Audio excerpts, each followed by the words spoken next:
demonic angel.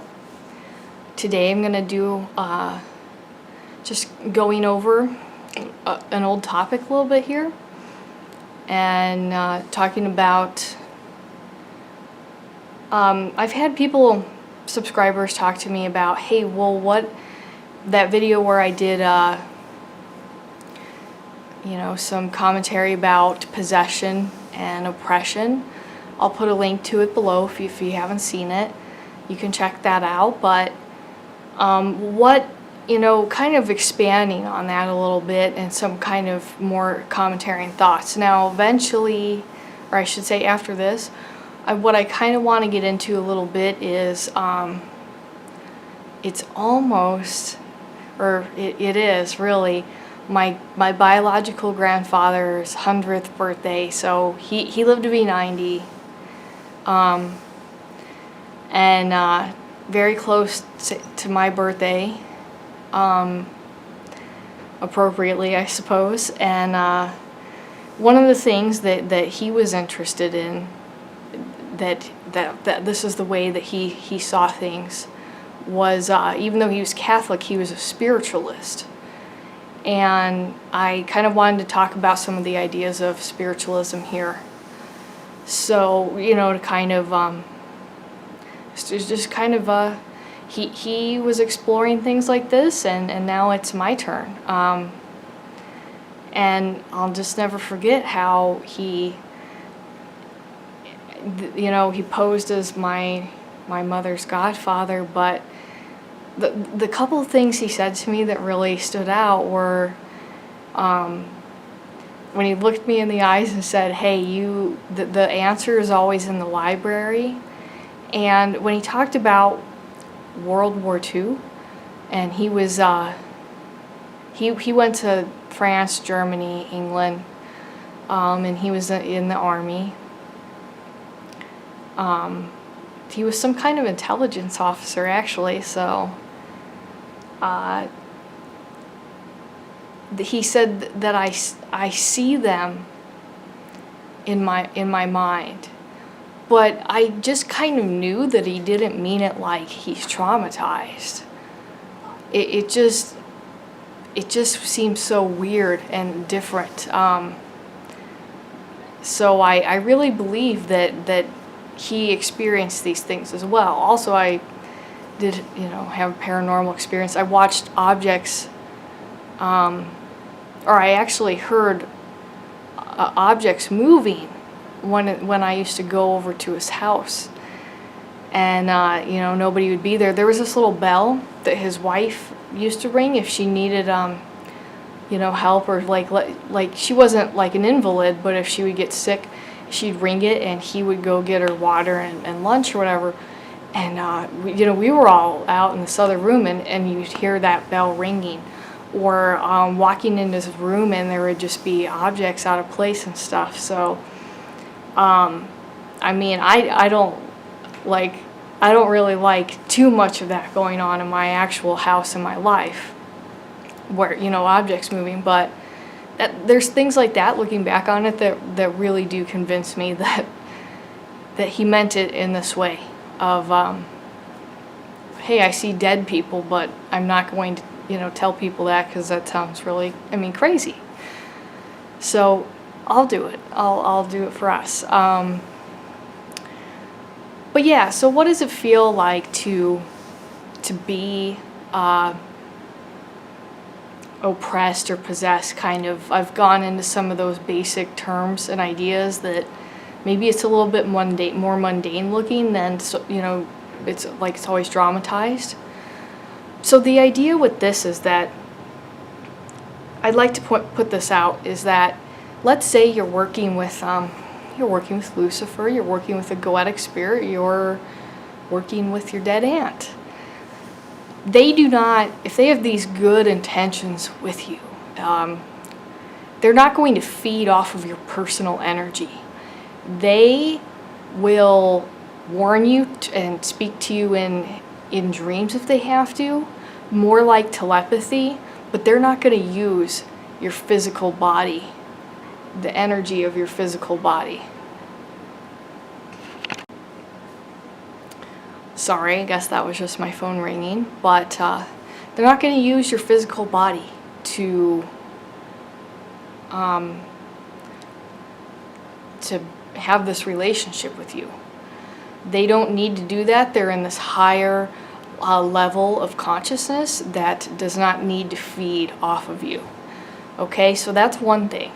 Another thing is that if something, okay, like in popular culture, people describe, hey, the feeling somebody's watching me. I just know that somebody's watching me. And even normal people talk about, hey, that I don't really believe in ghosts or whatever, but probably the closest thing that I could say is that I felt like somebody's been watching me before, but nobody was there. So what that is that something that is wanting to feed off of you is trying to approach your energetic body. Now on Damien Eccles' channel, he talks about the energy body, really extend something like 50 feet. It's more immediate in front of you. You feel like the few feet in front of you are kind of still you, right? Well, something will do that by trying to get to the back of you. You've got your back turns, right? This is where your defenses are at their weakest, and it will feel like somebody is watching you. And after a period of time, so at first that's just kind of, okay, somebody's watching you. What it's doing is it's creating fear, and eventually it's going to be able to attach to your energetic body, your chakras, through this fear response that you build. But it'll feel like that pressure on the back of you, and that also it can feel like somebody's touching you, that there's wind blowing by you. And there's these are obviously physical manifestations of ghosts, as people talk about. However, I'm talking about when something is penetrating your energy.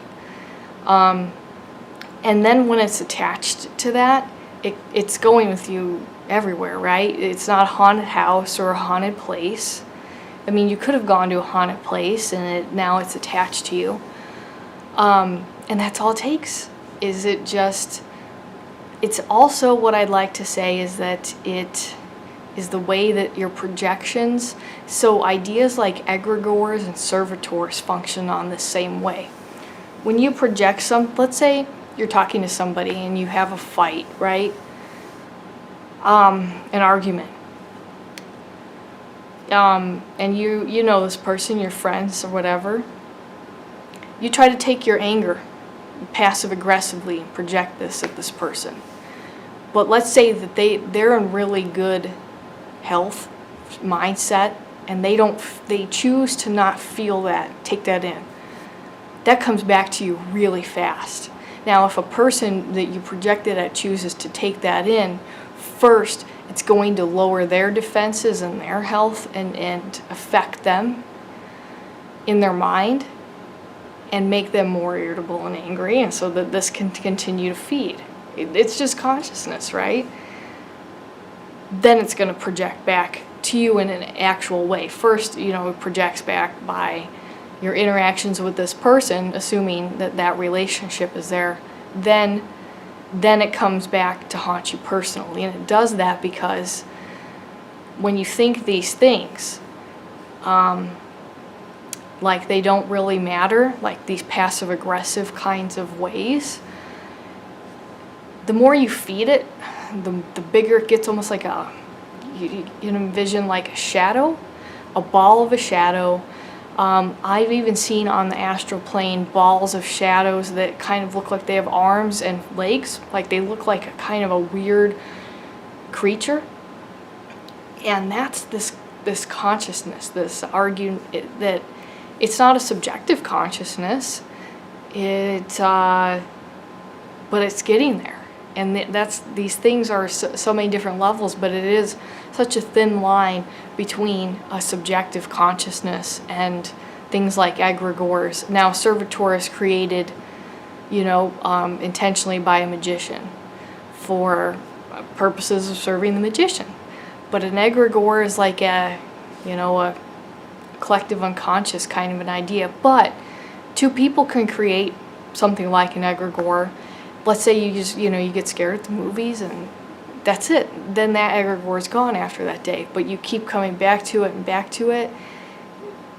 Eventually it can turn into its own subjective consciousness that it will develop things like eyes, mouth, arms and legs, because that's, if you see that on the astral plane, that's how you know it has developed a subjective consciousness.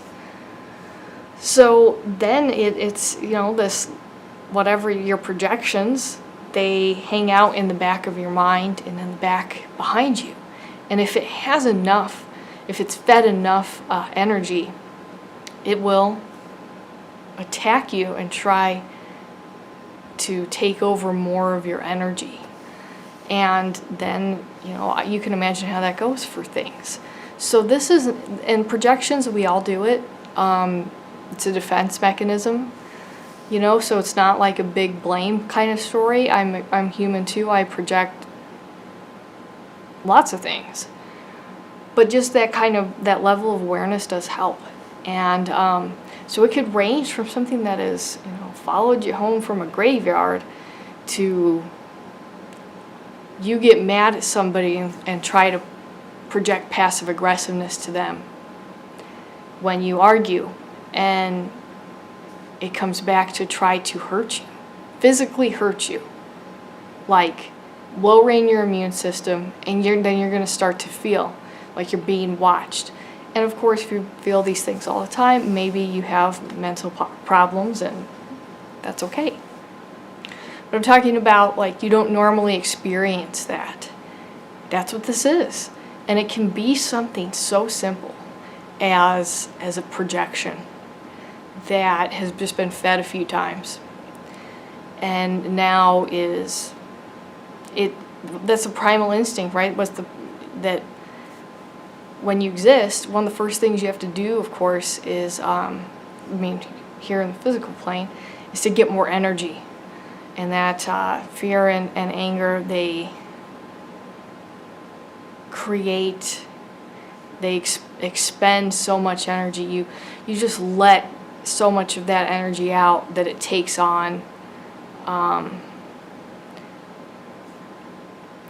both a life of its own, and it just looks like you're puking colors, which are energy and that's very attractive to, I mean, anything that is not human, because it's hungry, and that's how it works. So you know, that's just kind of a little bit of an expansion of that. So that was just what I wanted to put out there, and then you know, for my whatever thoughts, I'm gonna go ahead and